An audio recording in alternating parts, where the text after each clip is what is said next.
السلام علیکم ورحمۃ اللہ وبرکاتہ۔ ہائی ایوری ون،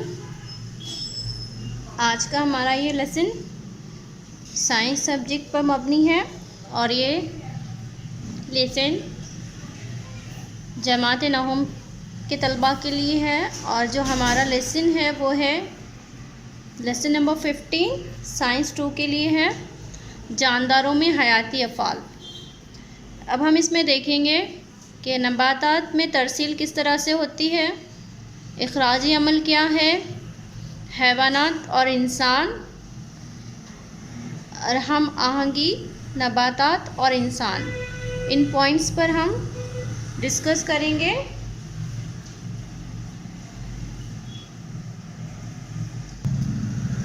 جیسے کہ ہم سبھی جانتے ہیں کہ ہضم شدہ غذا یا پھیپھڑوں کے ذریعے جسم میں داخل ہونے والی آکسیجن جسم کے ہر ایک خلیے تک کس طرح پہنچائی جاتی ہے، اسی طرح سے کنویں یا بند کا پانی بڑی نہر کے ذریعے کسان پودوں تک پہنچانے کا کام کرتا رہتا ہے۔ انسان کے ذریعے کھائی ہوئی غذا ہضمی نظام کے ذریعے توانائی میں تبدیل ہوتی ہے، اسی طرح سے یہ توانائی اور آکسیجن خون کے ذریعے جسم کے تمام خلیات تک پہنچتی ہے۔ اب ہم یہاں پر دیکھیں گے نباتات میں ترسیل کس طرح سے ہوتی ہے۔ اوکے، اکثر حیوانات حرکت کرتے ہیں لیکن نباتات ساکن رہتی ہے، ان کے جسم میں مردہ خلیات کی کثرت ہوتی ہے۔ حیوانات کی بنسبت نباتات کو کم توانائی کی ضرورت ہوتی ہے۔ نباتات کو nitrogen, phosphorus, magnesium, manganese, sodium جیسے غیر کاربنی مادوں کی ضرورت ہوتی ہے۔ زمین ان مادوں کا سب سے قریبی اور بہت بڑا ذریعہ ہے۔ نباتات کی جڑیں زمین سے یہ مادے جذب کرتی ہے اور ان کی ترسیل کرتی ہے۔ مخصوص قسم کی نسیجیں یہ افعال انجام دیتی ہے۔ آبی نالیاں پانی بہا کر لے جاتی ہے اور عروقی نسیجیں غذا کی ترسیل کرتی ہے۔ نباتات کے تمام حصے ترسیلی نسیجوں سے جڑے ہوتے ہیں۔ نباتات میں پانی کی ترسیل، جسے ہم بیخی دباؤ یعنی روٹ پریشر بھی کہتے ہیں، ٹھیک ہے۔ آپ اس بیخی دباؤ کو دیکھ سکتے ہیں کہ کس طرح سے یہ ہوتا ہے۔ سب سے پہلے ایک پودا ہے جسے ایک بیکر میں رکھا گیا ہے اور ایوسن کا محلول یعنی کہ یہ پانی ہے۔ یہاں پر آپ دیکھیں گے کہ یہ جڑیں پانی کو زمین سے چوستی ہے۔ اب یہاں پر یہ بیکر ہے تو یہ بیکر میں سے پانی کو جذب کریں گی اور یہاں سے پانی کی اس کو جذب کر کے یہ اس تنے کے ذریعے یہ پتوں تک پہنچ جائیں گے، یعنی اس طرح سے پانی جڑیں اپنے ذریعے تنے کے ذریعے پھر وہ پتوں تک پہنچاتی ہے، تو اسے بیخی دباؤ کہتے ہیں۔ جڑوں کے خلیات کا زمین میں موجود پانی اور معدنیات سے تعلق ہوتا ہے۔ ارتکاز میں فرق ہونے کی وجہ سے پانی اور معدنیات جڑ کے سطحی حصے کے خلیات میں داخل ہوتے ہیں، جس کی وجہ سے یہ خلیات بے لچک ہو جاتے ہیں، اس لیے وہ اپنے سے متصل خلیات پر دباؤ پیدا کرتے ہیں، اسے ہی بیخی دباؤ کہتے ہیں۔ اس دباؤ کی وجہ سے پانی اور معدنیات جڑوں کی آبی نالیوں تک پہنچتے ہیں اور ارتکاز کا یہ فرق ختم کرنے کے لیے وہ بتدریج آگے ڈھکیلے جاتے ہیں۔ اس مسلسل حرکت کی وجہ سے پانی کا ایک ستون تیار ہوتا ہے جو مسلسل آگے ڈھکیلا جاتا ہے۔ یہ دباؤ جھاڑیوں، چھوٹے پودوں نیز چھوٹے درختوں میں پانی کے اوپر چڑھنے کے لیے کافی ہوتا ہے۔ اس کے بعد ہم دیکھیں گے نیکسٹ پوائنٹ ہے سریانی کشش۔ نباتات کے پتوں پر موجود مسامات کے ذریعے پانی آبی بخارات کی شکل میں خارج ہوتا ہے۔ مسامات کے اطراف دو بیرونی غلاف والے خلیات ہوتے ہیں، انہیں حفاظتی خلیے کہتے ہیں۔ یہاں آپ اس شکل میں دیکھ سکتے ہیں، یہ ہے حفاظتی خلیے، ٹھیک ہے۔ یہ خلیات کے مسامات کے کھلنے اور بند ہونے پر قابو رکھتے ہیں۔ ان مسامات کے ذریعے سریان کا عمل ہوتا ہے۔ پتوں کے سریان کے عمل کے ذریعے فضا میں پانی خارج کیا جاتا ہے، اس لیے پتوں کا برآمدات میں پانی کا تناسب کم ہوتا ہے۔ پانی کے اس تناسب کو معمول پر لانے کے لیے آبی نالیوں کے ذریعے پانی پتیوں تک لایا جاتا ہے۔ سریان کے عمل کی وجہ سے پانی اور معدنیات جذب کرنے اور اسے تمام حصوں کو پہنچانے میں مدد ہوتی ہے۔ بیخی دباؤ کے اثرات کے وقت پانی اوپر دھکیلنے کا اہم کام کرتا ہے، جیسے کہ ہم یہاں پر اس تصویر میں دیکھ سکتے ہیں۔ یہ ایک درخت ہے، یہ معدنیات زمین کے اندر موجود ہوتے ہیں، پانی بھی موجود ہوتا ہے، یہ اپنی جڑوں کے ذریعے اوپر تک پہنچاتے ہیں اور اس کے ذریعے یہ پانی تمام پیڑ کے تمام پتوں تک پہنچتا ہے۔ اور اسی طرح سے یہاں پر یہ جو شکل ہے، جب یہ چیزیں بھی واپس آئیں گی تو اسی ذریعے سے واپس آ کر پانی میں مل جائیں گی۔ پتوں کے ذریعے ہونے والا یہ سریان کا عمل ہے، جیسے کہ یہ پتے ہیں اور اس کا ہم اگر خوردبین سے دیکھا جائے تو اس کے ہمیں خلیات اس طرح سے دکھائی دیتے ہیں۔ یہ باریک نسیجیں ہیں، یہ پتلی تہ ہے اور یہ پانی اس طرح سے اوپر جاتا ہے۔ اس کی بعد ہم دیکھیں گے کہ پتوں میں تیار شدہ غذا نباتات کے ہر خلیے تک پہنچائی جاتی ہے۔ امائنو ایسڈ کو چھوڑ کر زائد غذا جڑ، پھل، بیج میں ذخیرہ کی جاتی ہے۔ اس عمل میں مادوں کی پار منتقلی ٹرانسپولیشن کا عمل عروقی نالیوں کے ذریعے افقی اسی طرح نیچے کی سمت میں ہوتا ہے۔ مادوں کی منتقلی سادہ طبعی عمل نہیں ہے، اسے توانائی کی ضرورت ہوتی ہے۔ یہ توانائی اے ٹی پی سے حاصل ہوتی ہے۔ جس وقت سکروز جیسے غذائی محلول کی عروقی نالیوں کے ذریعے اے ٹی پی کی مدد سے ترسیل کی جاتی ہے، اس وقت حصے کا پانی کا ارتکاز کم ہوتا ہے۔ اسی لیے عمل نفوذ کے ذریعے پانی خلیات کے اندر داخل ہوتا ہے۔ خلیے کے اجزاء میں اضافہ ہونے کی وجہ سے خلیے کی خلوی دیوار پر دباؤ پڑتا ہے۔ اس دباؤ کے ذریعے غذائی مادے متصل کم دباؤ کے خلیات میں کھینچے جاتے ہیں۔ یہ عمل نباتات کی ضرورت کے مطابق مائع کی ترسیل میں عروقی نالیوں کی مدد کرتا ہے۔ پھول آنے کے موسم میں جڑ یا تنے میں ذخیرہ کی گئی شکر کلیوں کو پھول میں تبدیل کرنے کے لیے کلیوں میں بھیجی جاتی ہے۔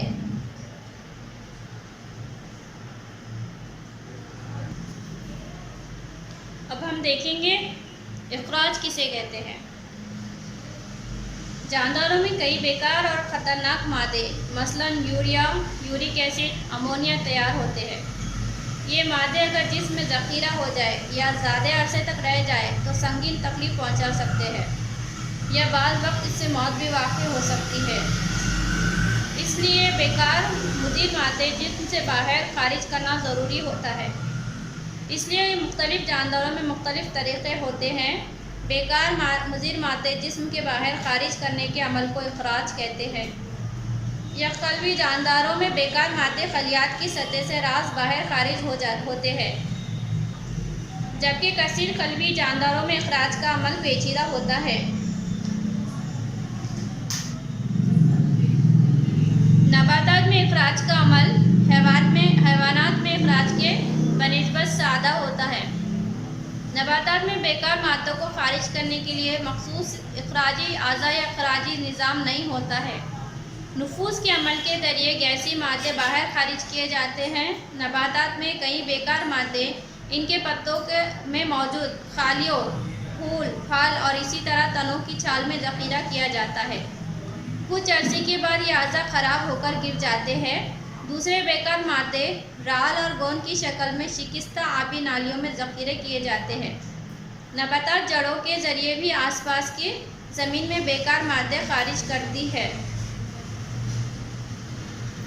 جیسے کہ ہم اس تصویر میں دیکھ سکتے ہیں نباتات کس طرح سے اخراج کرتے ہیں، جیسے کہ یہ پت جھڑ میں پتے گر جاتے ہیں تو یہ بھی ایک اخراج کا ذریعہ ہے۔ یہاں پر آپ دیکھ سکتے ہیں کہ یہ گوند جو ہے یہ بھی اخراج کا ایک ذریعہ ہے، اور یہاں پر ربر کا افراز یعنی ربر پیدا کیا جا رہا ہے درخت سے، تو یہ جو ہے درخت سے اخراج ہو رہا ہے یعنی اس درخت سے خارج ہو رہا ہے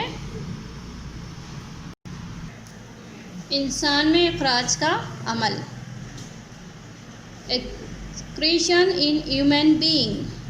انسان کے جسم میں مختلف افعال کی انجام دہی کے لیے مختلف عضوی نظام کام کرتے ہیں، جیسے غذا کے ہاضمے کے لیے ہضمی نظام، تنفس کے لیے تنفسی نظام وغیرہ. ہمارے جسم میں غذا کے ہاضمے سے توانائی پیدا کرنے کا کام ہوتا ہے. اس دوران جسم میں مختلف بیکار مادے تیار ہوتے ہیں. یہ بیکار مادے جسم سے باہر خارج کرنا ضروری ہونے کی وجہ سے اخراجی نظام مصروف رہتا ہے. انسانی اخراجی نظام میں گردوں کی جوڑی، حالب کی جوڑی، مثانہ، پیشاب کی نالی شامل ہے. گردے کے ذریعے خون کے گندے مادے اور زائد بیکار مادے پیشاب کی شکل میں الگ ہوتے ہیں. یہاں ہم اس تصویر میں دیکھ سکتے ہیں، یہ گردوں کی جوڑی ہے اور یہ حالب، اس کی بھی 2 جوڑی ہیں.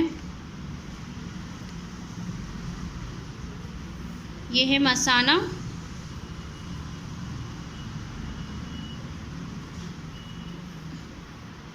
ٹھیک ہے، یہ جو ہے نظام ہے، یہ ہمارا نظام انہضام ہے، یعنی اس کے ذریعے ہمارے جو بھی بیکار مادے ہمارے جسم میں ہوتے ہیں اسے باہر کیا جاتا ہے.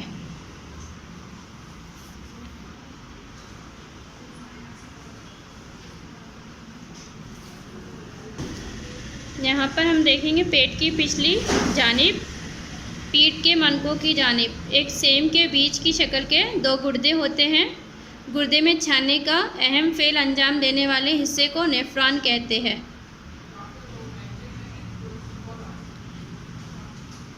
یہ نیفران میں کپ کی شکل کا پتلی دیوار والا اوپر کا حصہ ہوتا ہے. اسے بومنز کیسا کہتے ہیں.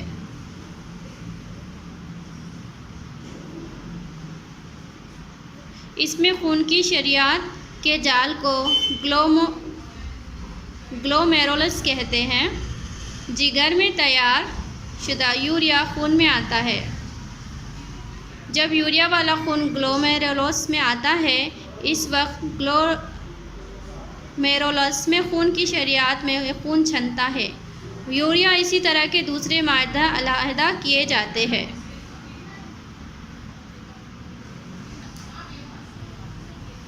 یہاں ہم دیکھ سکتے ہیں، اس کی شکل بھی دی گئی ہے. گردک جسے کہا جاتا ہے، یہ گردہ ہے. حالب کی جانب جمع کرنے والی نالی ہے. ہینگلے کا حلقہ ہے. گودا، خشرہ، گلیمورولس، بومنز کیسا، قریبی حلقے دار نالی، بعیدی حلقے دار نالی. یہاں پر ہم دیکھیں گے کہ بومنز کیسا میں موجود مائع پھر نیفران نلی میں جاتا ہے. اس جگہ پانی اور سالمات دوبارہ خون میں جذب کیے جاتے ہیں. بچے ہوئے بیکار مادے کے محلول سے پیشاب تیار ہوتا ہے. یہ پیشاب جالب کے ذریعے، یہاں سے جالب کے ذریعے مثانے میں جمع ہوتا ہے. جو یہاں پر مثانہ آپ کو دکھایا گیا ہے. بعد میں وہ پیشاب کی نالی کے ذریعے باہر خارج کیا جاتا ہے.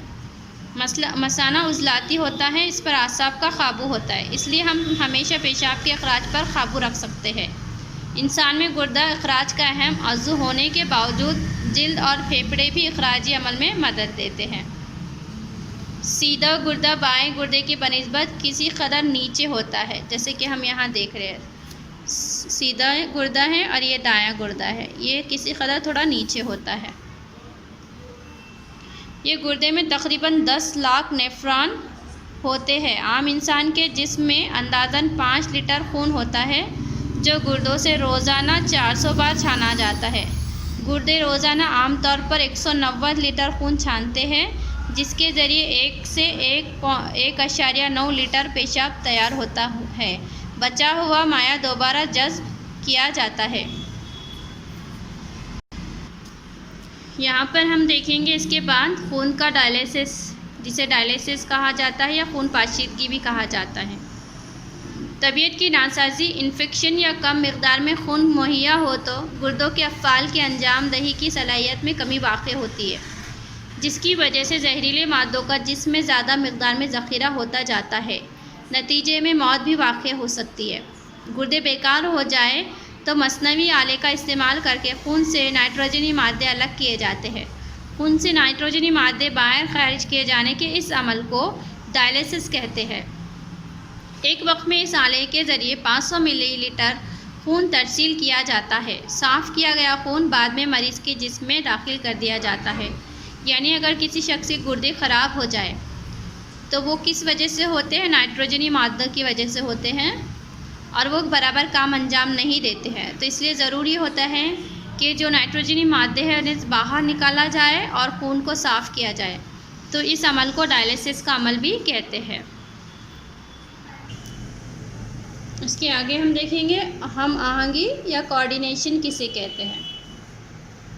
کسی بھی کثیر خلوی جاندار میں مختلف عضوی نظام افعال انجام دیتے ہیں۔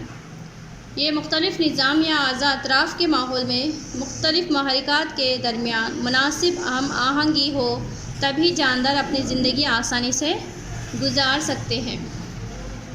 اسی بنا پر ہم ایسا کہہ سکتے ہیں کہ مختلف افعال کے باضابطہ طریقے اور نظم و ضبط سے انجام پانے کو قابو کہتے ہیں۔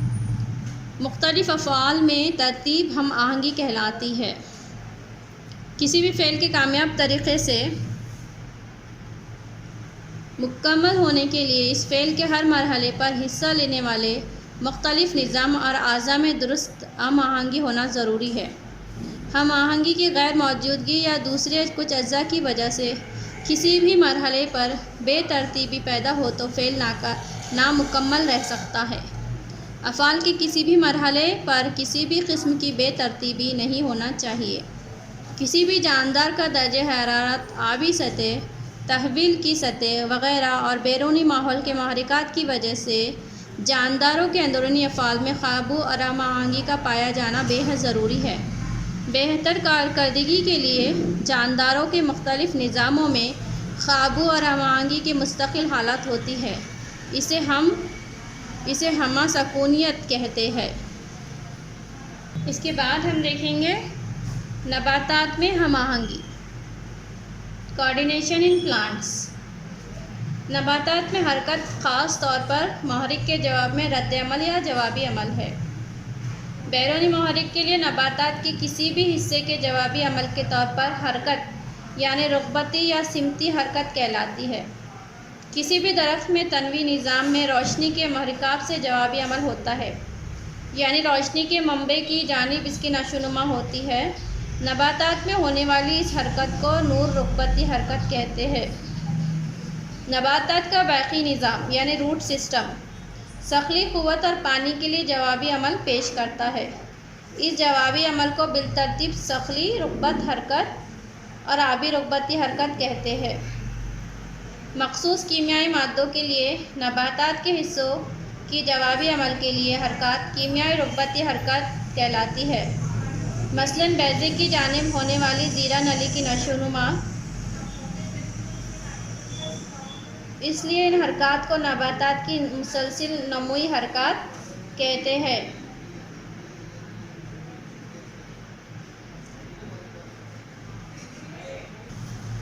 انسان میں ہم آہنگی۔ انسان جس میں بیک وقت مختلف افعال انجام پاتے رہتے ہیں، ان افعال پر بہتر اور پر اثر طریقے سے قابو اور ہم آہنگی کی ضرورت ہوتی ہے۔ یہ فعل دو نظاموں کے ذریعے انجام پاتا ہے۔ ایک ہے عصبی قابو۔ ہم دیکھیں گے کہ عصبی قابو جسے نروس کنٹرول بھی کہا جاتا ہے، ٹھیک ہے۔ اس میں ماحول میں تبدیلی کے جواب میں رد عمل کی صلاحیت انسان میں عصبی قابو کے ذریعے حاصل ہوتی ہے۔ ماحول میں تبدیلی سے انسان میں تحریک پیدا ہوتی ہے۔ خلیات میں محرک کے لیے جوابی عمل کی صلاحیت پیدا کرنے کا اہم فعل عصبی قابو کے ذریعے کیا جاتا ہے۔ محرک کے لیے جوابی عمل کی صلاحیت اور ان جانداروں کے جسم کی ساخت کی پیچیدگی کا منحصر ہے۔ امیبا جیسے یک قلوی حیوانات میں محرک کے لیے جوابی عمل پیدا کرنے والا عصبی نظام نہیں ہوتا، لیکن انسان جیسے کثیر قلوی حیوانات میں جوابی عمل کے لیے عصبی نظام فعال ہوتا ہے۔ یہ قابو جسم میں موجود مخصوص قسم کے خلیات کے ذریعے رکھا جاتا ہے۔ ان خلیات ہی کو ہم عصبی خلیات کہتے ہیں۔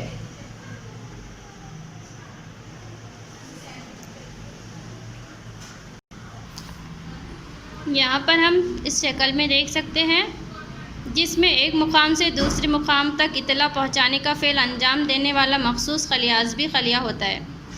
عصبی خلیہ انسان کے عصبی نظام کی ساختی اور افعالی اکائی ہے۔ انسانی جسم میں سب سے بڑا خلیہ عصبی خلیہ ہے۔ اس کی لمبائی چند میٹر تک ہوتی ہے۔ عصبی خلیات میں برقی کیمیائی تحریک پیدا کرنے اور پہنچانے کی صلاحیت ہوتی ہے۔ عصبی خلیات کو سہارا دینے اور مدد کرنے کے لیے خلیات سیرش عصبی خلیہ اور عصبی سیرش سے عصب بنتے ہیں۔ یہاں پر ہم دیکھ سکتے ہیں یہ عصبی خلیہ ہیں۔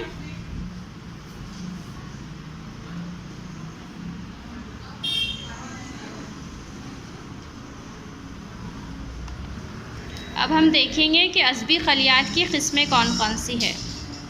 پہلا ہے 3 قسموں میں تقسیم کی گئی ہے۔ حسی عصبی خلیات ہے سینسر۔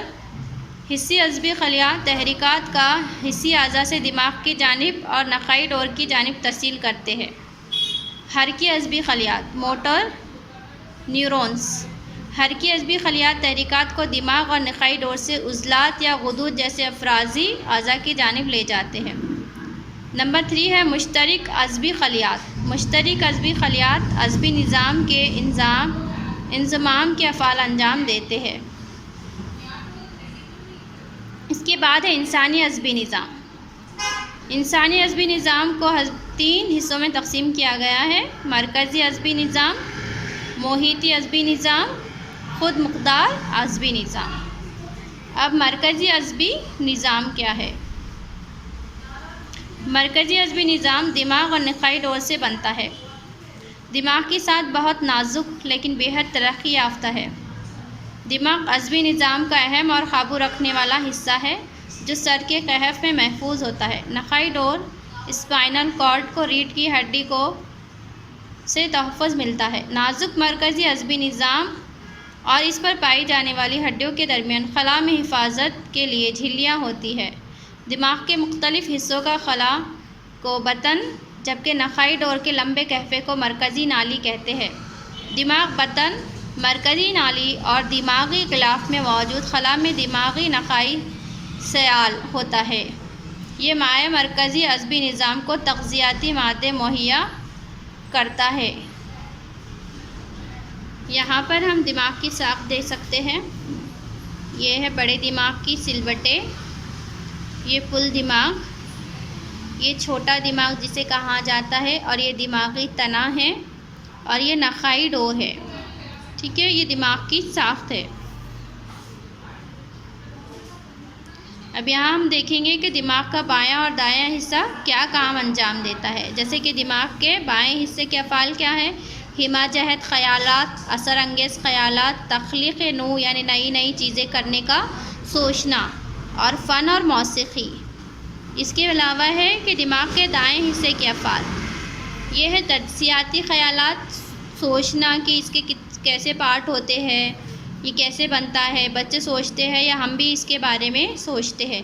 اور منطقی خیالات یعنی سوچنا، زبان، اور ہم بولتے ہیں۔ سائنس اور ریاضی کے بارے میں جو بھی ہم سوچتے ہیں یا حل کرتے ہیں، تو یہ ہم جو حصے سے کام انجام دیتے ہیں وہ دایاں حصہ ہوتا ہے۔ ٹھیک ہے، یہاں پر ہم دیکھیں گے کہ بالغ انسان کے دماغ کا وزن تقریباً 1300 تا 1400 گرام ہوتا ہے، اور وہ 100 ارب عصبی خلیات سے بنتا ہے۔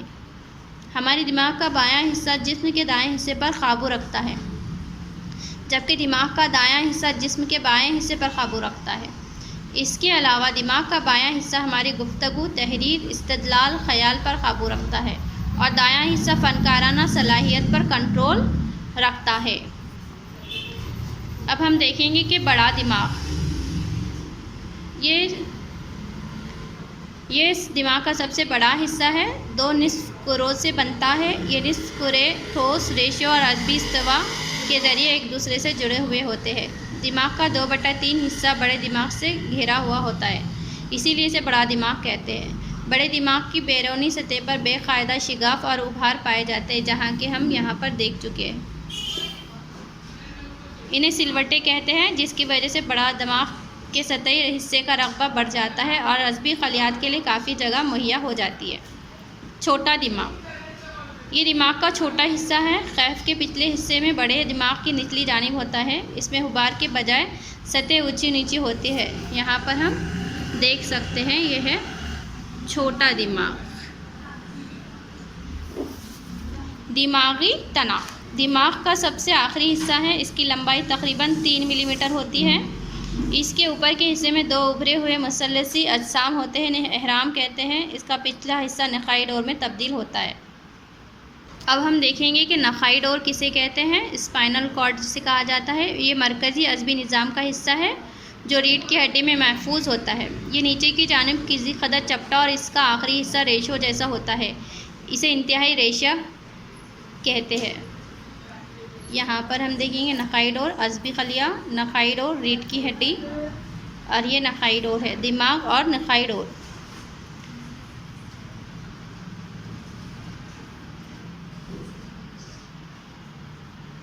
یہاں پر ہم دماغ کے مختلف حصے اور اس کے افعال کے بارے میں دیکھیں گے کہ دماغ کا جو بڑا دماغ ہے، اسے ارادی حرکات پر قابو، ذہنی افعال، ہم آہنگی، منصوبہ بندی، فیصلے کی صلاحیت، یادداشت، ذہانت سے متعلق افعال۔ اور چھوٹا دماغ یہ ہے ارادی حرکات میں ہم آہنگی پیدا کرنا، جسم کا توازن برقرار رکھنا۔ اس کے بعد ہے دماغی تنا، اس کا کیا کام ہے؟ دل کی دھڑکن، دوران خون، تنفس، چھینکنے کھانسنے، لعاب دہن کے افراز اور دوسرے غیر ارادی افعال پر قابو رکھنا۔ نخاعی ڈور جلد، کان وغیرہ حساس اعضاء کی جانب سے دماغ کی جانب تیز رفتاری سے تحریک کی ترسیل کرنا۔ دماغ سے عضلات اور غدود کی جانب تیزی سے احکامات لے جانا۔ معکوس افعال میں ہم آہنگی کے مرکز کے طور پر افعال انجام دینا۔ اس کے بعد ہم دیکھیں گے کہ محیطی عصبی نظام۔ محیطی عصبی نظام میں عصبی نظام سے نکلنے والے اعصاب کا شمار ہوتا ہے۔ یہ اعصاب مرکزی عصبی نظام سے جسم کے تمام حصوں کو جوڑتے ہیں۔ یہ اعصاب 2 قسم کے ہوتے ہیں، ایک ہے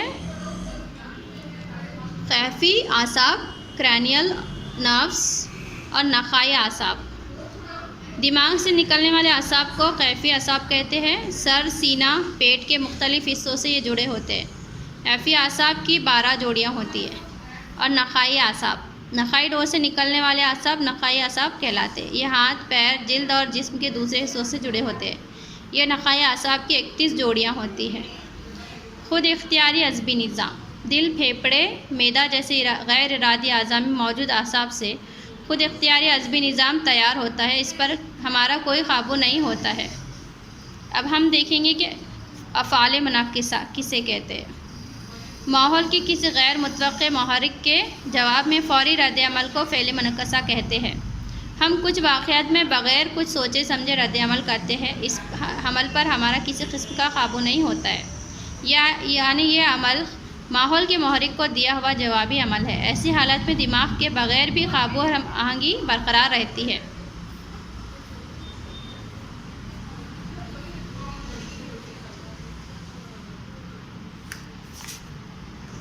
اس کے بعد ہم دیکھیں گے کیمیائی قابو۔ ہمارے جسم میں محرکات جیسے کیمیائی مادوں کے ذریعے بھی قابو اور ہم آہنگی رکھی جاتی ہے۔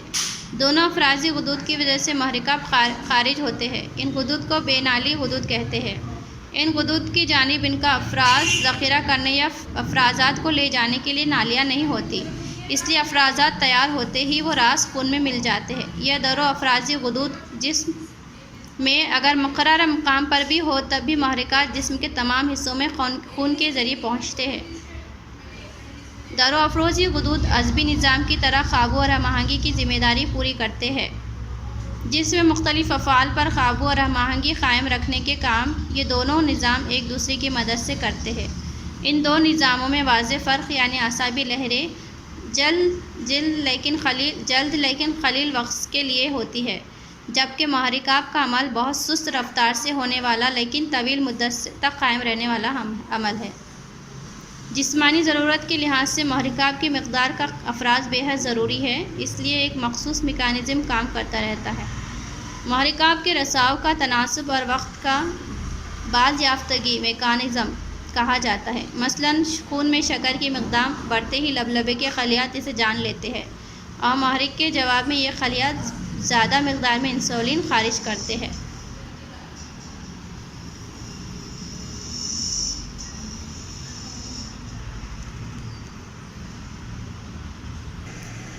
آج کے اس لیسن میں ہم نے جانداروں میں حیاتی افعال کے بارے میں تفصیل سے پڑھا ہے۔ امید ہے کہ آپ کو یہ سبق بہت اچھے سے سمجھ میں آیا ہوگا۔ آخر میں کچھ سوالات آپ کو دیے جا رہے ہیں جس کے جوابات آپ کو کرنے ہیں۔ بورڈ پر کچھ سوالات دیے گئے ہیں، یعنی نوٹ لکھیے۔ عصبی نظام، برقی دباؤ، انسانی دماغ۔ آج کے اس لیسن میں اتنا ہی۔